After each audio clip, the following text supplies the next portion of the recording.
Friends, आज हम लोग बहुत इम्पोर्टेंट टॉपिक यानी कि गैंगेस डॉल्फिन यानी कि गैंगेटिक रीफर डॉल्फिन के बारे में बात करने जा रहे हैं। यह आपके यूपीएससी और बीपीएससी प्रीलिम्स के लिए बहुत ही इम्पोर्टेंट टॉपिक है। इसमें मैं सारे इम्पोर्टेंट एस्पेक्ट जो गैंगेटिक डॉल्फिन के बारे में हो सकता है मैं वो कवर करूँगा। और उसके बाद लास्ट में हम लोग यूपीएससी और बीपीएससी के प्रीवियस ईयर क्वेश्चन भी सॉल्व करेंगे जो मैंने पढ़ाया उसके आधार पर।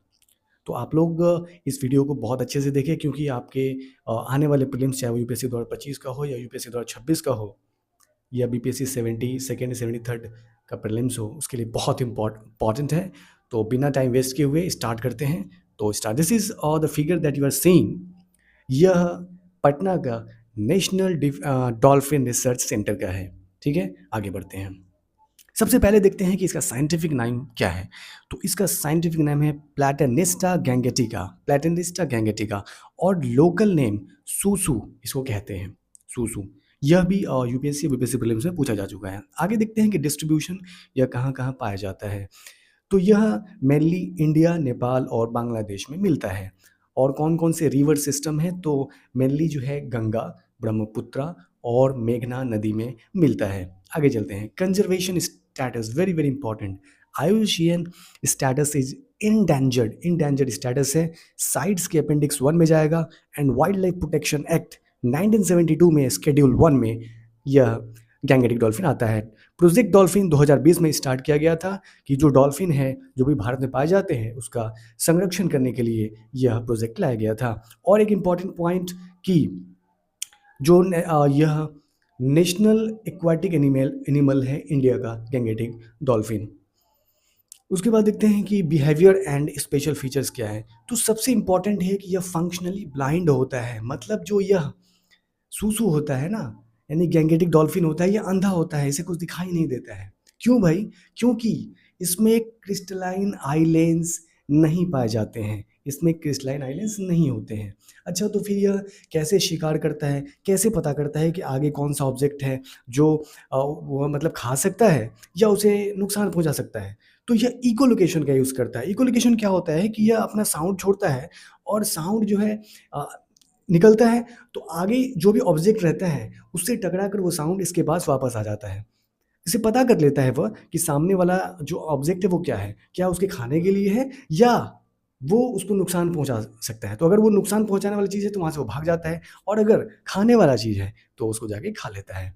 और ये हर 30 से 120 सेकंड में सरफेस के ऊपर आता है सांस लेने के लिए। ये पानी के अंदर सांस नहीं लेता है। बहुत ही मज़ेदार बात है, ये पानी के अंदर सांस नहीं लेता है। हर 30 से 120 सेकंड में पानी के ऊपर आता है और सांस लेता है। इसलिए जहाँ भी डॉल्फिन पाया जाता है वहाँ पर आप आराम से इसे देख सकते हैं, क्योंकि ये सांस लेने के लिए अब बाहर आता है, तो आप इसको आराम से देख सकते हैं। आगे हम लोग देखते हैं कि इसका इकोलॉजिकल इंपॉर्टेंस क्या है। तो यह एपेक्स प्रीडेटर है, यानी कि खाद्य श्रृंखला में जो है फूड चेन जो होता है उसमें सबसे ऊपर होता है। शीर्ष परभक्षी कह सकते हैं इसको, यानी कि एपेक्स प्रीडेटर होता है। उसके बाद यह फूड वेब बैलेंस को बना के रखता है। और सबसे इंपॉर्टेंट है कि यह फिश पॉपुलेशन को मेंटेन करके रखता है। उसकी फिश की पॉपुलेशन मेंटेन होती है। क्यों? क्योंकि एपेक्स प्रीडेटर होता है, यह फिश को भी खाता है, तो बहुत ज़्यादा फिश का पॉपुलेशन नहीं हो सकता है, तो उसको मेंटेन करके रखता है। और साथ ही यह वेरी वेरी इंपॉर्टेंट कि इंडिकेटर स्पेसीज होता है रिवर हेल्थ का है। इसका मतलब यह है कि अगर ये किसी नदी में बहुत ज़्यादा पाया जा रहा है, इसका मतलब वह रिवर जो है अच्छी हेल्थ में है, वहाँ पर पॉल्यूशन कम है, उस पानी का पॉल्यूशन कम है। तो this is an indicator species of river health. अच्छा, इसको क्या क्या थ्रेड्स है? तो डैम्स एंड बैरेजेस, जो नदी पर बांध बनते हैं, जो बैरेजेस बनाए जाते हैं, उससे इसको थ्रेट होता है। उसमें कभी कभी फंस जाते हैं, उनकी जान चली जाती है। जो फिशिंग नेट्स लगाए जाते हैं, मछली पकड़ने के लिए जो फिशिंग नेट्स लगाई जाती है, उससे भी उसमें भी ये कभी फंस जाते हैं और उसकी जान चली जाती है। साथ ही जो नदी के पास जो लैंड होता है, वहाँ पर जो कृषि करते हैं उसमें केमिकल फर्टिलाइज़र यूज़ करते हैं या और भी पॉल्यूटेंट्स यूज़ करते हैं, तो उससे क्या होता है कि यह नदी में चले जाता है और इनके लिए थ्रेट हो जाता है। अच्छा, कंजर्वेशन इंस्टीट्यूशन क्या है? Is very very important. Is the national dolphin research centre, जो कि बिहार के पटना में हाल में ही बना है, और ये भारत का पहला डॉल्फिन रिसर्च सेंटर है जो पटना में बनाया गया। Very very important. सो ये आप देख सकते हैं फिगर, ये नेशनल डॉल्फिन रिसर्च सेंटर का है। इसके बाद now time is to practise PY cube, very very important. आपने सारा चीज़ मैंने आपको बता दिया। जो है डॉल्फिन के बारे में किया साइंटिफिक नेम क्या है, डिस्ट्रीब्यूशन क्या है, कंजर्वेशन स्टेटस क्या है, बिहेवियर एंड स्पेशल फीचर्स क्या है, इकोलॉजिकल इंपॉर्टेंस क्या है, थ्रेट्स क्या है, कंजर्वेशन इंस्टीट्यूशंस कहाँ है, everything I have discussed. Now the time is for solving the previous year problems. The first PYQ I will take is BPSC and the second I will take UPSC.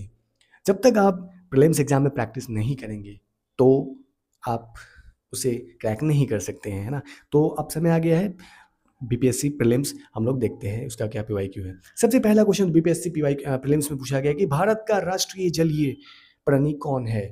तो इसमें आपका option है blue whale, olive ridley, Gangetic dolphin and salt water. तो इसका answer क्या हो जाएगा. हमने अभी देखा था कि जो भारत का एक्वेटिक नेशनल एक्वेटिक एनिमल है वो कौन सा है.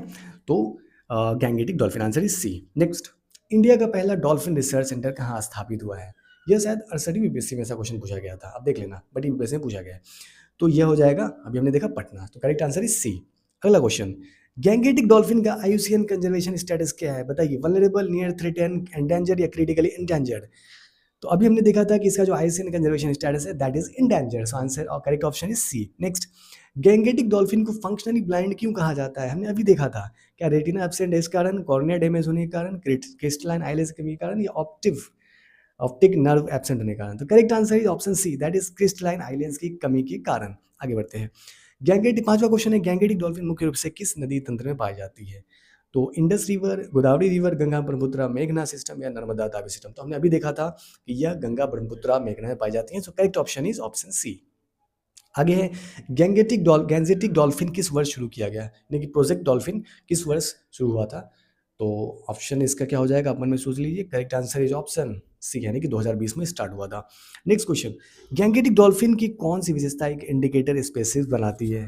First option is high reproduction rate, second is river water quality sensitivity, C is large body size and D is coastal migration. तो क्या होता है, ये गैंगेटिक डॉल्फिन को जो इंडिकेटर स्पेसिस बनाती है वह है रिवर वाटर क्वालिटी सेंसिटिविटी. यानी कि अगर रिवर के वाटर का क्वालिटी बढ़िया है तो वहाँ पर ये अच्छे से पाया जाएगा. अगर पानी का क्वालिटी खराब हो गया तो इसकी जो संख्या है वो कम होती जाती है. So correct answer is option B, यानी कि रिवर वाटर क्वालिटी सेंसिटिविटी. अब हम लोग यूपीएससी के क्वेश्चन देखते हैं. सबसे पहला क्वेश्चन है जो कि यूपीएससी प्रीलिम्स 2015 में पूछा गया था. The question is national aquatic animal of India is. Very very easy question. अभी हमने देखा था, क्या हो जाएगा बताएं. Salt water crocodile, olive ridley, Gangetic dolphin, घड़ियाल. क्या आंसर हो जाएगा, option C, that is the national aquatic animal of India is Gangetic dolphin. So option is C is correct. Next question, ये भी यूपीएससी प्रीलिम्स में पूछा गया है. Question is, consider the following statement regarding Ganges River dolphin. The first is, the dolphin is found in India, Bangladesh, and Nepal. And the second statement is, it has been declared a vulnerable species. So the option is one only, two only, both one and two, and neither one nor two. हमको correct choose करना है. तो पहला देखते हैं, the dolphin is found in India, Bangladesh and Nepal. This is 100% correct. अभी हमने देखा था कि इंडिया, बांग्लादेश और नेपाल में पाया जाता है.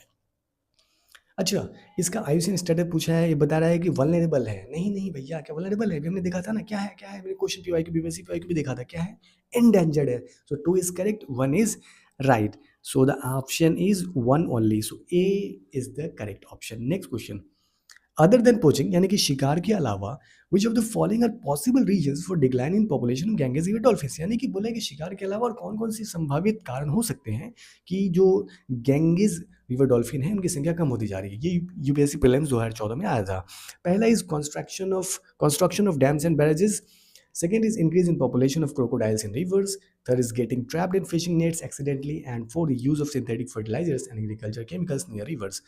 तो इसमें हमको ऑप्शन सिलेक्ट करना है. तो पहला देखते हैं क्या है, construction of dams and barrages on reverse. बिल्कुल, अभी हमने देखा था कि डैम्स और बैरेजेस के कारण भी जो है उनका विनाश हो रहा है और वो ख़त्म हो रही है. तो ऑप्शन ए करेक्ट हो जाएगा. दूसरा क्या, increase in population of crocodiles in reverse. नहीं, ऐसा तो नहीं है कि क्रोकोडाइल्स बढ़ेंगे तो डॉल्फिन को खा जाएंगे. So this is not a major problem, है ना. तो option two is not correct. अच्छा, third is getting trap in fishing nets accidentally. हाँ, हमने देखा था कि वो मछली फंसाने वाली जाल में फंस जाती है और कभी कभी वो मर भी जाती है. तो option statement three is correct. Fourth is use of synthetic fertilisers and agriculture chemicals near rivers. हाँ बिल्कुल, नदी के पास अगर हम खेती कर रहे हैं और फर्टिलाइजर यूज कर रहे हैं, एग्रीकल्चर केमिकल्स यूज़ कर रहे हैं तो पानी में चले जाते हैं और इससे भी उनकी जान चली जाती है. तो correct option is statement one, three and 4 is correct. So 1, 3 and 4 is in the option C. It means option C is correct. And thank you very very much. आप जो है कोई भी कैंगेटिक डॉल्फिन का क्वेश्चन, चाहे यूपीएससी, बीपीएससी, एसएससी, किसी भी exam आएगा, 100% इस दुनिया में कहीं भी किसी भी एग्जाम में अगर गैंगेटिक डॉल्फिन का क्वेश्चन आया, अब आप 100% क्वेश्चन कर पाएंगे। Thank you.